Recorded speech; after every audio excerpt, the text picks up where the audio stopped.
Hi, this is Privateer Station, and today we bring you day 309 of Russian invasion into Ukraine. As always, done in a conversational format between Olexiy Arestovich, advisor to the Office of the President of Ukraine, Lieutenant Colonel, and Mark Feygin, Russian opposition politician. Enjoy. Dear friends, glad to see you all on Feygin Live. It is Thursday, December 29th. Time is 3 minutes past 10 in Kiev, 3 minutes past 11 in Moscow. We're doing a usual stream, day 309 of this war with Olexiy Arestovich. Olexiy, glad to see you. Good evening, good evening. Yesterday, we were called the last names about the disconnect and the fact that we couldn't go online. Mark, I have professional fortitude developed over the years, so these comments don't really sway me much. Is your internet alright? Because it comes and goes. There are some fluctuations in the quality of the video. Well, this is war, Mark. I'm thankful we have it at all. Okay, Alexei, we have about 100,000 watching us, about 29 click the like button. Let's start with the missile strike. Okay, let's start with them. I'm ready to tackle that one. So, we are waiting for your story, Alexei. Well, we were attacked again. There were supposed to be 124 missiles. This was the capacity of the carriers that went to sea or in the air, and instead they launched 69. Two of them were radio location pieces. Four of them, they were shot down. Four of them were also shot down by small air defense systems, mobile systems. It's nonsense. It used to be considered that these systems are not capable of shooting down cruise missiles. And then everybody was also trying to figure out how come that they were ready to shoot 124 missiles, but then launched only upwards of 60. So I'm thinking they're saving missiles. So unless there was a technical malfunction or a command not to shoot certain packages, because in essence they actually were going to shoot a larger volley today, according to the intercepts and other intel that we had, because they were looking at their losses, and there was some morale boosters and all discussions in their midst. So we were expecting a larger volley, but I'm thinking they are saving missiles. So does it tell us more about their stockpile, Alexei?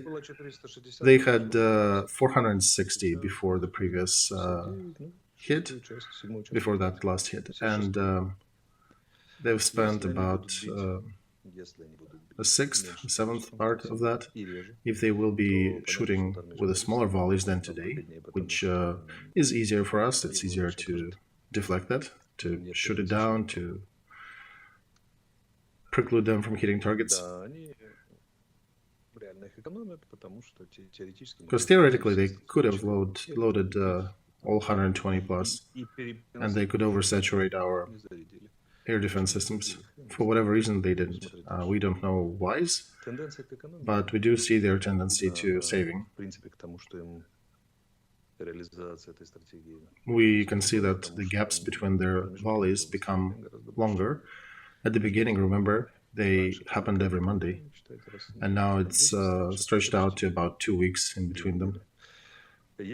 There is another option that they loaded less because some of them were flying from Murmansk region, and it's a longer distance, so you need to figure out what you load more, fuel or missiles. But in this case, this is a direct result of technical issues they had in Engels Air Base. And okay, Alexei, thank you for that. So, which system was more effective at shooting down? NASAMS, Ares, Mark? Nobody will give you that data. We are not advising our enemies, but they were shooting different parts of Ukraine. They were shooting the western Ukraine, Odessa, and I would say overall we shot down about 78% of them, 78, 80% of whatever was launched at us. That's an average. All right, thank you, Alexei. We have about 250 watching us, thousands, and 85,000 if you click the like button. Now let's get back to the map. Perhaps let's go over the map. What's happening at the verge of New Year's Eve? Nothing much is really happening, changing the situation. There is traditional shooting in Kherson, artillery duels. Bakhmut Solidar is the hottest area of the front. It's near Bakhmut and little south of Solidar and Solidar itself. They are continuing these strategies tactics they've been using of human waves, and they're using artillery on some parts of the front. That's where we also suffer significant losses. They suffer more, but this is a hard part of that front, and they're wasting their inmates at a ton. They're just sending those dead men walking. And then today also our general command announced that we're getting close to Kremenaya. How far are you? They said it's 5 kilometers. Okay. So this is a rather alarming story for them and rather optimistic story for us. But this is Play-Doh country. The ground is so soaked with rains that it's very difficult to even move there. So in the next 2 or 3 days, we shouldn't be expecting any big changes on that front. It's just difficult technically. They also turned Kremenaya into the fortified area, fortified outpost, so it's not so easy. Also, by the way, in the last launch, there were 11 Shaheds, UAVs, the drones sent at us. We shot all 11 down. You should, all 11, right? Yes, all 11. So that's overall. Shaheds, cruise missiles, Kremenaya, Bakhmut, Solidar. These are the hashtags that stay alive for the last few weeks. All right, thank you, Alexei. We also heard that the ambassador of Ukraine in Belarus was called upon to come and get a dress down in Lukashenko's government, which sounds funny because we've seen all kinds of shenanigans from Belarus side, and now we hear that first of all you do have an ambassador there, and second, Belarus is dressing him down. What can you comment on that? Well, that's probably the usual thing. They called him and he came and listened to. And our Ministry of Defense actually reacted to that missile incident, the one that fell on the territory of Belarus. They suggested to create an international commission, and that should show Belarus that it's understandable how it fell there. And we're not targeting anything on Belarus. Plus, there is a probability that Russians shot their missiles on a trajectory that our missile had to fall, the remnants of it had to fall on Belarus after destroying that missile.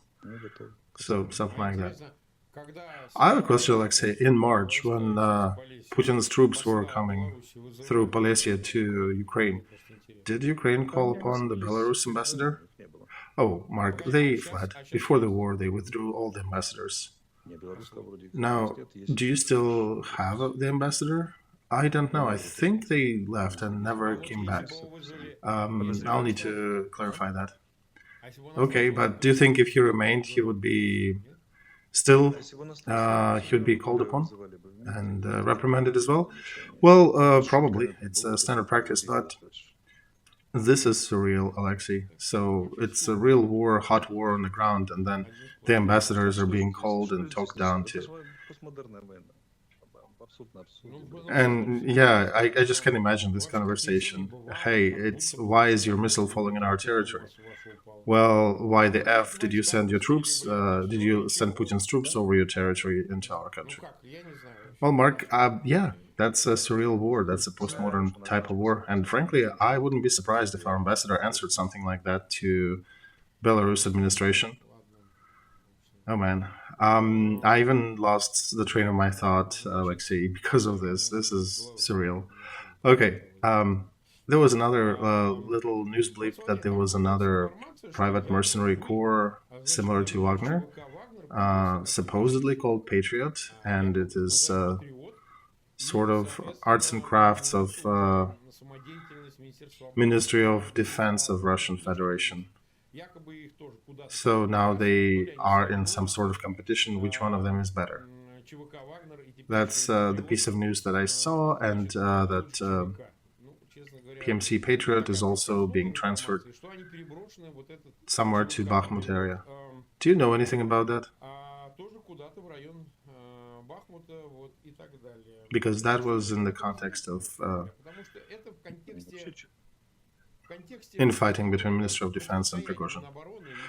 Well, Mark, we have about four or five, those private companies. They're all different. I don't even remember their names, all of them. Some of them are small, some of them are several hundred people. Others, like Prigozhin's, they have thousands, tens of thousands of people, because Putin allowed him to. And Minister of Defense of Russian Federation, I don't think, is allowed to violate constitution as much as Prigozhin is. So they are talking that, yeah, there is indeed some private corps related to Minister of Defense, but people are saying that they're mostly retired ex-military or ex-military intel people working there. And one thing is that these cannot hire tens of thousands. They just don't have enough capacity. And the other difference is that it's only Wagner people who flamboyantly recording videos, cussing and calling all the last names, the general commander and everything. Oh yeah. I saw that video too, Alexei, and it was Wagner's people on the video cursing the head of their general command, calling him an F word, and yeah, I've seen that, Mark. That was an interesting clip, and if I was the head of the general command, I would probably just shoot a tactical nuke right at Prigozhin's command, or perhaps a Krasnopol missile straight into his vehicle, because frankly, the Russian military, they still have the military intel, which is very strong in these covert and special operations. So I don't know why they are quiet, why they're keeping mum about that. That's over the edge, that video. But I can suspect that this is allowed by Vladimir Putin. Oh, Alexei, I think he organizes that. Probably. He, I think, is purposely dismantling the last of the Russian military systems and is switching it to the rails of the gang language, gang culture. And now it may sound real strange for Ukrainians, but I feel sorry for Russian soldiers and officers sometimes at moments like that. Because back in the day, there was a legend about some honor and pride of Russian military officer. And what do we see today? The head of command is technically the top level commander. He is the highest ranking member of the military. And then there are two unknown gangsters somewhere on the ground from the Wagner Corps calling him an FAG and all the other things. So these things normally would have to be washed by blood, but what Russian military has to say, we'll see in the next coming weeks. War makes things much easier, much simpler. There's one ask and one answer. Very often the answer is death. And if we'll see them now sucking and chewing on the track that they were wiping the floor with and keeping mum with it, well, that's what the Russian military is now. Perhaps this flows in the same lieu that answering Prigozhin is more difficult. It takes more balls than shooting up Ukrainian delivery wards. Okay, thank you, Olexiy. So, are we waiting for Russian military to sledgehammer Prigozhin now? I've my doubts. I don't think they're capable of. Well, let's turn to them, like, using this tribune. Let's ask, are you guys going to respond to that? Not so much, Mark, not so much the Gerasimov and his office, exactly, but might be the officers. Because earlier, the military culture said that if the head of the command is being offended, then his officers are the ones defending this honor, and very often they would kill the offender or somehow punish him. But yeah, I'm somewhat an old school, Mark. Remember, when I was studying, I was taught that you should never be present whenever your commanding officer is being dressed down. And I had different officers. I had ones that I would say they were punished reasonably for certain mistakes they made. But still, every time when I was present, if that was happening, I would get up and go. Because this is the violation of ethics, and the lower ranking officers should not be present during such an event. So this is a little thing you can do. You can get up and walk out. So even if I was on duty, I've done that before. But again, I'm old school. I follow other honor code than these people. Well, Olexiy, we'll see. Maybe things may change stuff. Mark, there may be some other changes. Russian military can start shooting up Wagner troops. Has it happened before? It had. It wasn't a systematic answer. And I don't know, it would be nice to see that as becoming a system, that Russian military would be shooting up Wagner troops, but I have concerns that it will not be. Well, listen, so is there a probability that generals around Gerasimov, his officers of his command, might give coordinates to Ukrainian troops, maybe to HIMARS or to some artillery people, coordinates of where Prigozhin is visiting? Here's the place, here's the times. That's where he'll be from that to that. Do you think that may happen?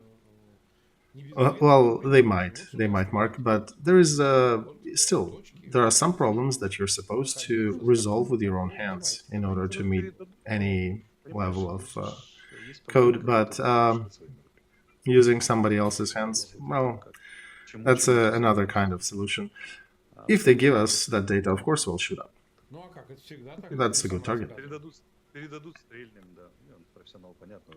And, Olexiy, us bring it up here, there are hundreds of thousands, even millions watching some of our streams, so, it might get to them, and they might get this idea. All right, let's turn to them and say, hey, comrades officers of the Russian military, how about you go and follow that advice? Okay, yeah, let's see if it comes out. What comes out of it? Oh, look, Olexiy, there was another news today I wanted to talk to you about. There was a monument to Alexander Suvorov and Catherine the Great that were taken out, dismantled in the suburb of Odessa. I wanted to touch on that. This is somewhat a milestone event. This is somewhat a founder of Odessa. Do you want to talk about it? Mark, Odessa mythology, Russian imperial period, was based a lot on Catherine and Suvorov, indeed. But there's also Ukrainian mythology related to that city. So there is Ukrainian counter mythology, or alternative story about that, that Odessa was actually renamed Haji Bey fortress, that precluded Odessa, Tatars and Crimean Tatars, and before that there were Greeks inhabiting the area. So it depends how you count and what you look at. There were settlements in that area before Odessa, and then on Deribasovska, not Deribasovska, but from Duke downtown, there is, you can actually go there. There is an exhibit. They did dig up the old Greek settlement, and you can see their buildings, their street. So, you know, Odessa is a mythology, and Catherine and Suvorov in Odessa is a Russian imperial narrative. So, right question to pose: if we are fighting with Russian imperialism, why are we to honor imperial mythology?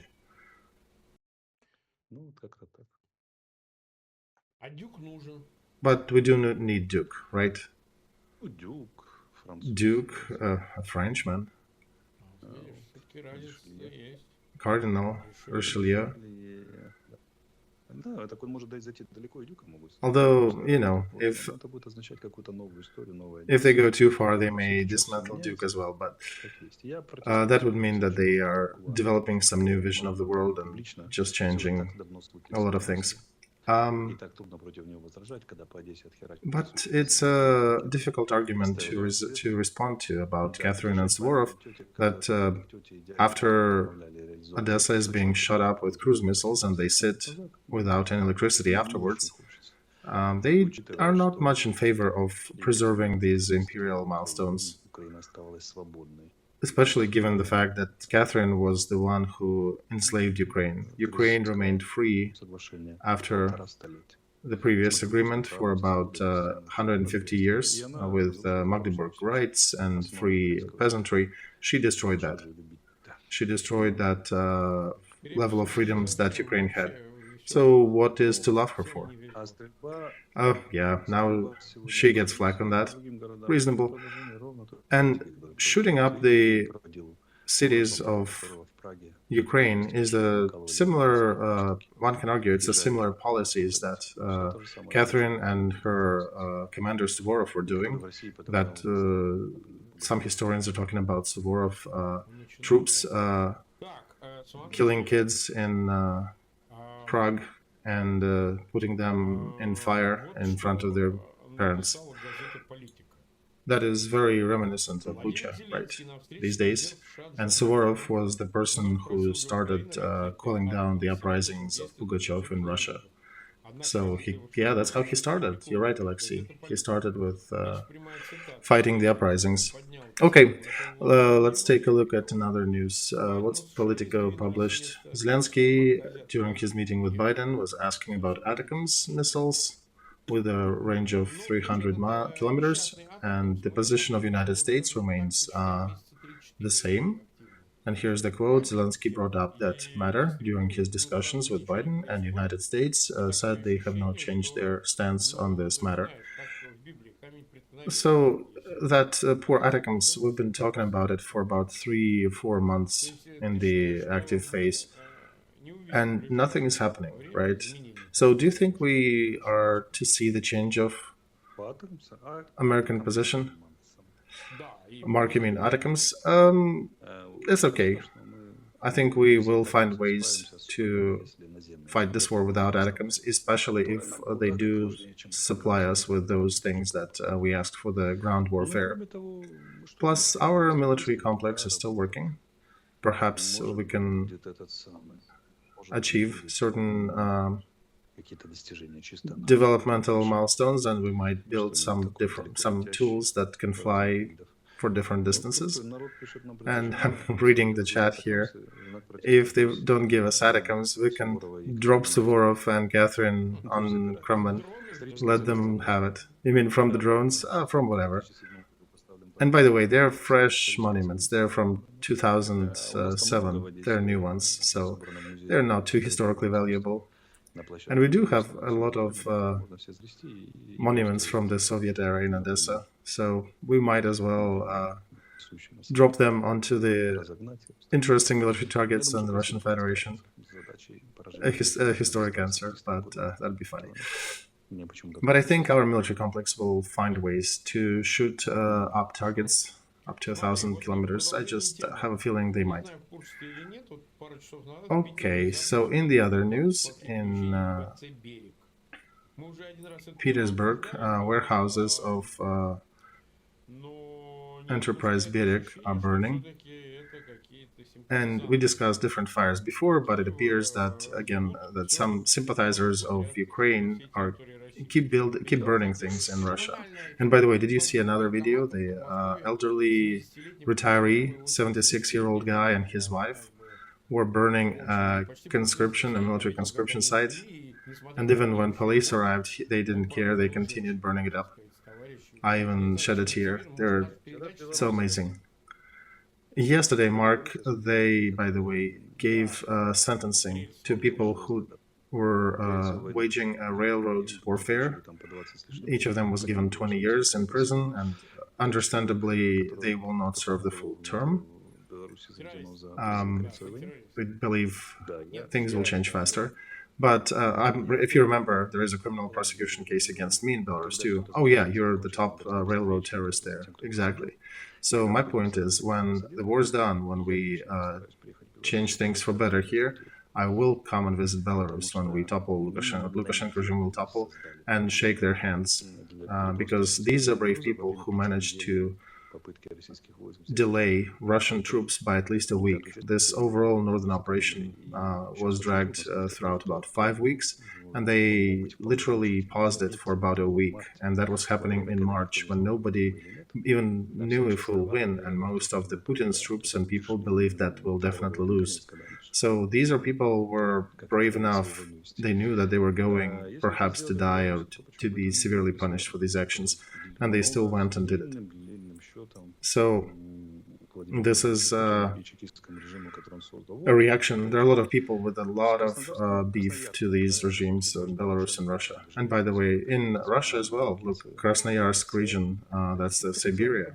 That's the middle of Siberia. They had another 2 incidents on their railroad recently. And this is an important hub for delivery of Far Eastern military troops to the front, and also to trade to and from different goods with China.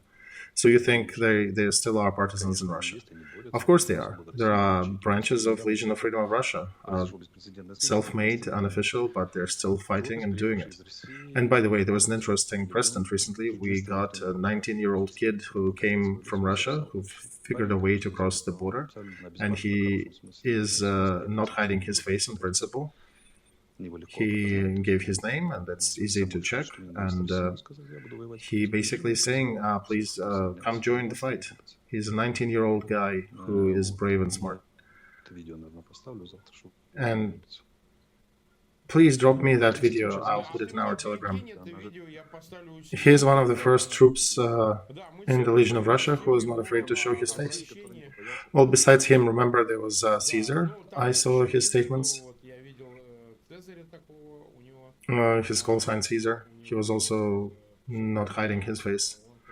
Right, yes, there are some commanding officers, but there's, this one is a 19-year-old. He illegally crossed 2 borders, a Russian border, our border, that was guarded on both sides, that there were landmines there. He's a smart kid, and he's a smart fighter, and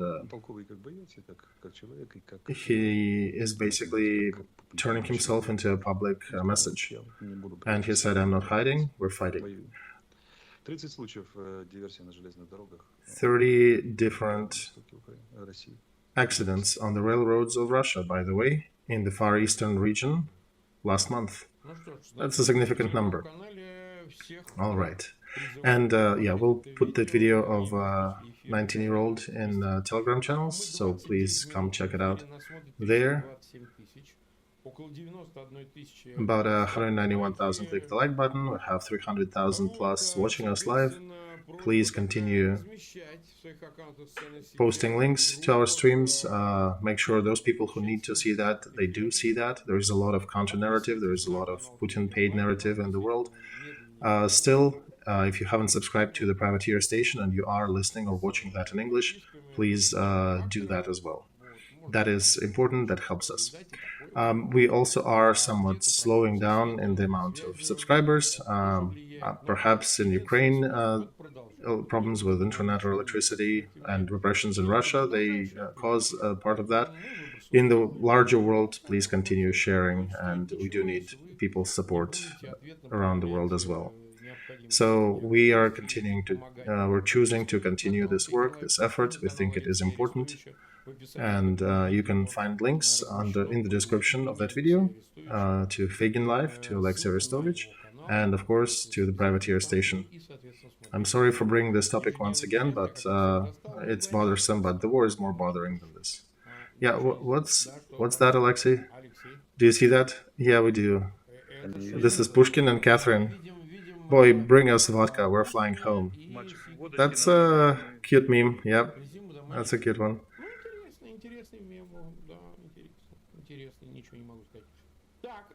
All right, 31 minutes. Let's talk about the action that is going to happen on January 4th at noon, or starting at noon, near all embassies or diplomatic representatives' locations of Georgia around the world. We ask our subscribers, Georgians, Ukrainians, Russians, Jews, everybody, all the ex-USSR, and frankly, all of the foreign supporters as well, please come out and help support Mikhail Saakashvili. Try to save his life. We're not even talking about liberating him from prison, but rather sending him to get a proper treatment, to put a pause in criminal prosecutions against him. And I think we had a comment from Georgian President Zurabishvili. She has a lot of ways, a lot of leeway to do something about it. And basically, she evaded. She said that whenever time will come, time will come. And mostly one could read it negatively in regards to pardoning Saakashvili. But again, we mentioned that this is not an internal affair. It is not exactly an internal case for Georgia. Those arguments that it's internal to Georgia, we prosecute whoever we want in Georgia. Not exactly. This is a much larger case. Despite of all our sympathy to Georgia and Ms. Zurabishvili, she is a good president. Otherwise, this is not an internal case for them. And despite them trying to put it under the rag, we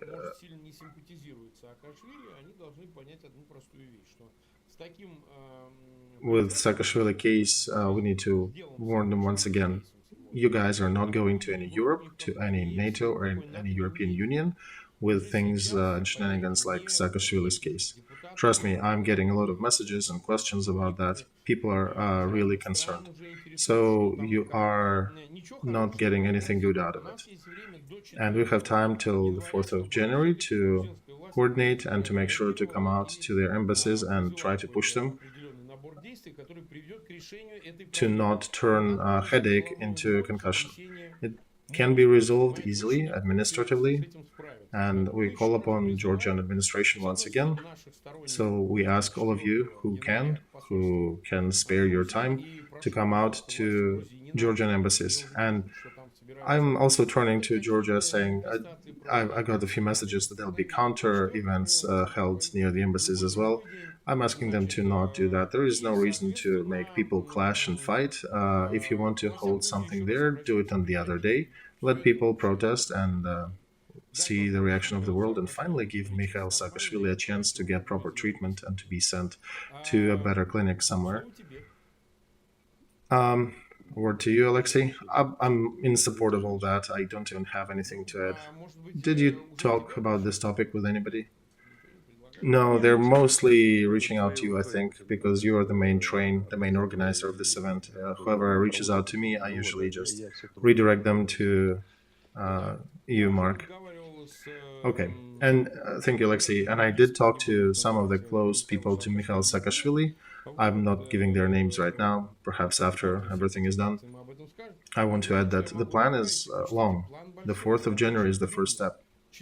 Trust me, we are cunning and creative enough that there will be more steps if need be, if you're not reacting to that. Well, yeah, Mark, I understand. The goal is not the action. The goal is to close the matter, close the subject, right? Exactly. We've been waiting for a year. We are not here for just the action. We want Mikhail Saakashvili to be either released or be sent to proper treatment. He's been in jail since 1st of October of last year. On the 24th of December, he had his birthday recently, and he's been there with his health waning on the eve of New Year, on the eve of Orthodox Christmas. Georgia is an Orthodox country for the most part. That matter would better be solved. Okay, we're almost 36 minutes live. Do we have a stream tomorrow? It's Friday tomorrow, right? Yeah, tomorrow, the day after, the day after. I'm not participating in streams. So 3 days, right? Yes, 3 days. On the evening of the 2nd, I might be able to be back and partake. Okay, so you're not going to be with us for the next 3 days. Yes, that's correct. I need to travel a bit. All right, friends will have other streams. Side note from Privateer Station, we're catching up with the previous streams from the previous week. So we'll be translating and posting those. Please continue posting links in your social media and subscribing to our channels if you have not done that yet, and clicking that bell button to get our notifications when we release new materials. And thank you, everybody, and goodbye.